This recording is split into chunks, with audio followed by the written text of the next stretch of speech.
de la CAN. Ça fait très longtemps que le Maroc n'a pas participé à une demi-finale de Coupe d'Afrique.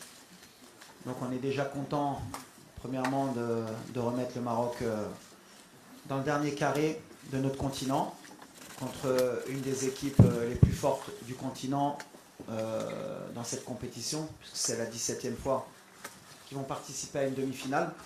Ça montre leur régularité, ça montre leur force, et ça va être un gros match, comme une finale des deux côtés. Il y a un Sénégal-Égypte, Maroc-Nigeria, ça aurait pu être Maroc-Égypte, Sénégal-Nigeria, voilà, c'est les 4 meilleures équipes, je pense, du continent actuel.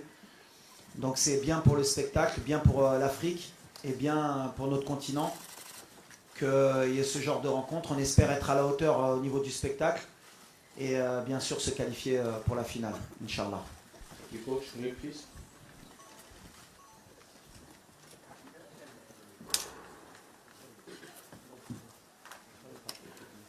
السلام عليكم.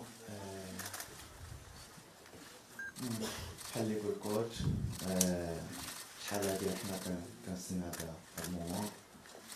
حنا طول الماروكان شحال هادي كنحلم نكونوا في هاد البلاصه وكاينه بزاف ديال الخدمه مورا هادشي بزاف.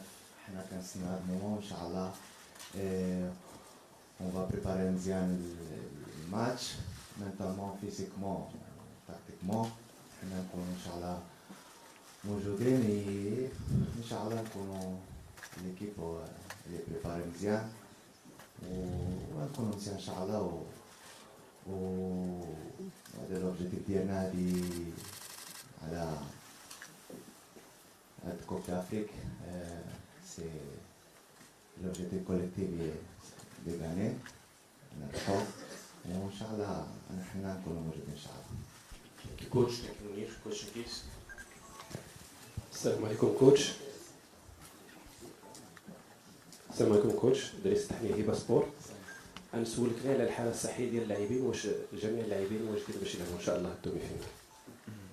Bon, au niveau des blessés, on a une bonne nouvelle. Azine pourra jouer demain.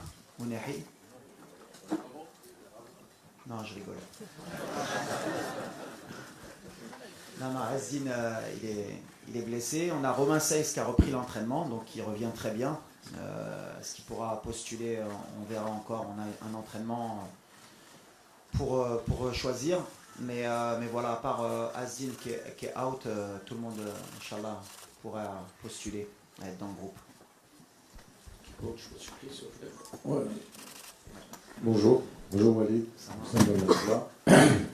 En voyant bien le match du Maroc contre le Cameroun, on a eu l'impression que vous avez bien géré votre énergie pour avoir autant d'impact et autant de force physique lors des 3 derniers matchs. Est-ce que votre CAN a commencé en quart de finale?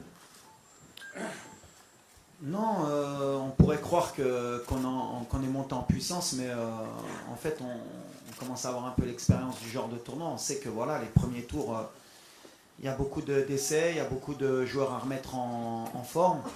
On a eu Ashraf qu'il fallait remettre en forme, on a eu Igamen, on a eu plein de joueurs qui étaient en manque de temps de jeu dans leur club, comme Brahim aussi. Donc voilà, c'est des tours un peu où on prend des risques contrôlés. Mais c'est vrai que la prestation contre le Cameroun, elle a rassuré beaucoup de gens sur le plan athlétique, on va dire, sur le plan de l'envie. Mais pour moi, on reste dans les mêmes conditions. Ça dépend aussi toujours de l'adversaire. Je l'ai toujours dit que chaque match avait sa vérité.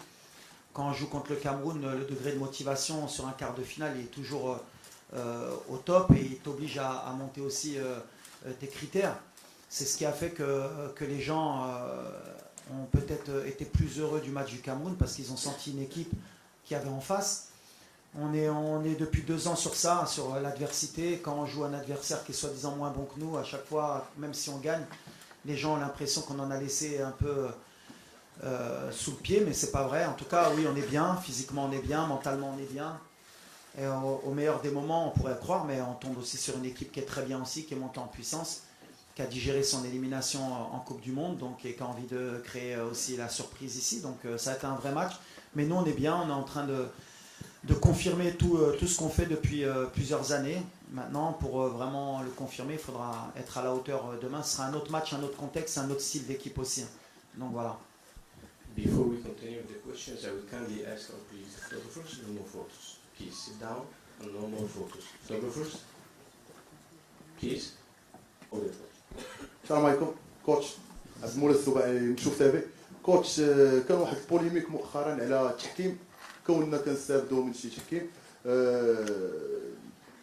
هادشي كله يعني الا شفنا المقابله الاخيره جوج ديال ضربات الجزاء ديالنا وحده اللقطه ديال الزلزولي واللقطه الثانيه ديال السيباري ما خديناش فيهم ضربات جزاء والاحصائيات اللي خرجوا يوم امس كلشي شافهم ثاني منتخب حنا كنظلموا من التحكيم وبالتالي هذا ولا عندنا مشكل مقابله كبيره بحال نصف النهائي امام نيجيريا فكنظن باللي يعني منو يعني ما خاصناش اخطاء تحكيميه فسي وليد كيفاش كيعلق على هذه المساله هذه شكرا.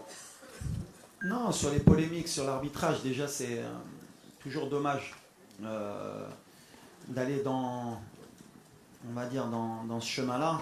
Voilà.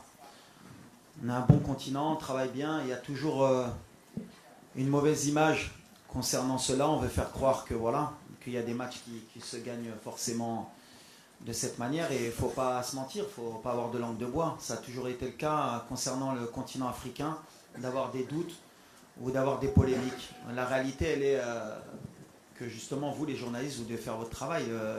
Un pénalty est sifflé d'une manière dans un match, il n'est pas sifflé d'une autre manière dans un match, une main est sifflée et pas sifflée.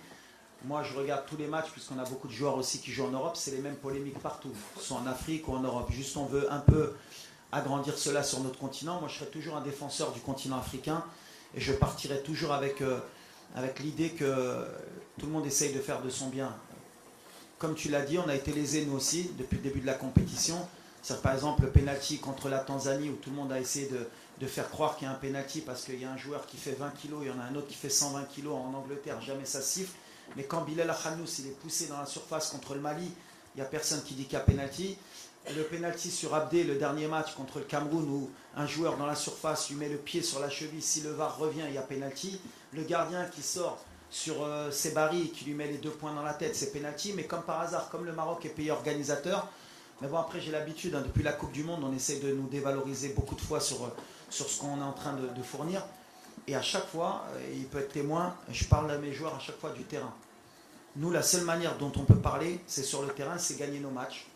Et jamais vous m'avez entendu après un match, même quand on s'est fait éliminer en Côte d'Ivoire, parler de l'arbitrage. On assume, on avance et on retravaille, c'est l'objectif. C'est comme j'ai dit, voilà, il faut aider l'arbitrage, il faut aider les joueurs, il faut arrêter d'avoir toujours cette sensation d'être lésé.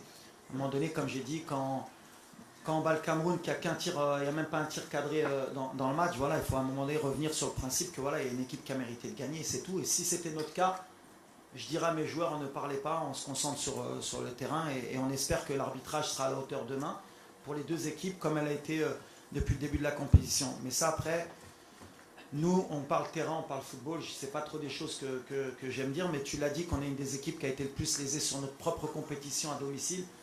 Et après c'est une question de communication. Aujourd'hui il y a des réseaux sociaux, il y a de la presse, vous en faites ce que vous voulez, il y en a qui vont être pro-Maroc, il y en a qui vont être anti-Maroc. Nous, l'essentiel, c'est de bien jouer au football. Hello, Walid. My name is Sasua Bayiwana from The Guardian and The Observer. I saw you in 2023 in Kigali after you had taken an African team to where it had never gone before, the semi-finals of the World Cup. In any other country, after achieving that, you probably would be bulletproof as a coach for the rest of your career. But here you are being asked to end 50 years of AFCON drought here in Morocco. The pressure I have seen has been tremendous. Do you think that this has been fair to you considering how well you have performed for Morocco before now? Excuse-moi, j'ai perdu le fil, technicien. If you translate English in English, my bro.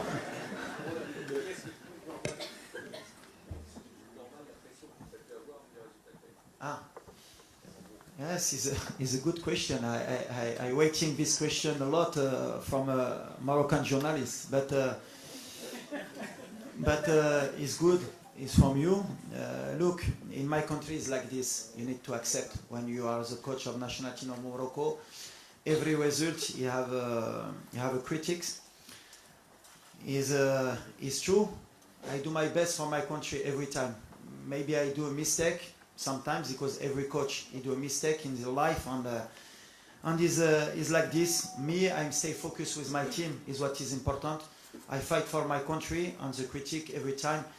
What I say to my player, I can fight about this. What is important is what he do in the pitch. When he wins the game, he helped me a lot, because when you have only 4 defeats in 3 years half, and you make Morocco in semi-final in the World Cup and semi-final in the AFCON, normally nobody can speak, but in Morocco it's different.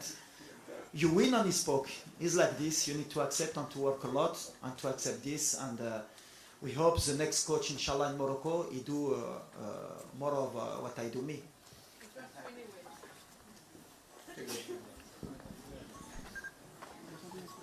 Indépendant, pardon. Avec l'absence de Ndidi au milieu de terrain, pardon, on sait qu'il avait un fort impact de par son pressing et l'intensité qu'il mettait dans cette zone. Comment allez-vous gérer cette bataille au milieu de terrain qui risque d'être un facteur clé lors de cette rencontre? Merci coach. Moi, c'est sûr que l'absence de Ndidi, ça va. Bon, on va pas dire que ça va nous aider, parce que l'effectif contre le Nigeria, ils ont des joueurs qui peuvent reprendre le poste, et puis à la limite, les joueurs vraiment importants. Voilà, quand tu as Osimhen, tu as Iwobi, tu as Lookman, quand tu vois le banc qu'ils ont, ils peuvent même changer de système, même si je pense que ce ne sera pas le cas demain. Mais voilà, l'important, c'est pas qu'un seul joueur, c'est comme pour nous. Ils ont manière et matière à changer. Nous, ce qu'il faudra être conscient, c'est qu'en termes de concentration, en termes d'impact aussi athlétique dans les duels, dans les courses, on ne pourra pas se permettre... par exemple, de faire 20 minutes qu'on ait fait contre la Tanzanie. Et même peut-être ne pas se permettre les 20 ou 15 dernières minutes contre le Cameroun à se relâcher, à se mettre bloc bas. On sera puni à ce moment-là. Donc voilà, il faudra qu'on soit fort mentalement, mais une demi-finale de CAN, elle t'oblige à élever ton niveau de concentration, de course, pour ne pas permettre au Nigeria de souffler et de pouvoir revenir dans le match ou garder... leur impact est technique et athlétique. Voilà, ça va être un bon test pour nous aussi encore, mais je pense que ça va être un bon test pour eux aussi, parce que je pense que pour le moment ils sont pas tombés sur une équipe comme la nôtre aussi pour voir réellement ce qui valait. Donc ça va être un bon test pour les deux.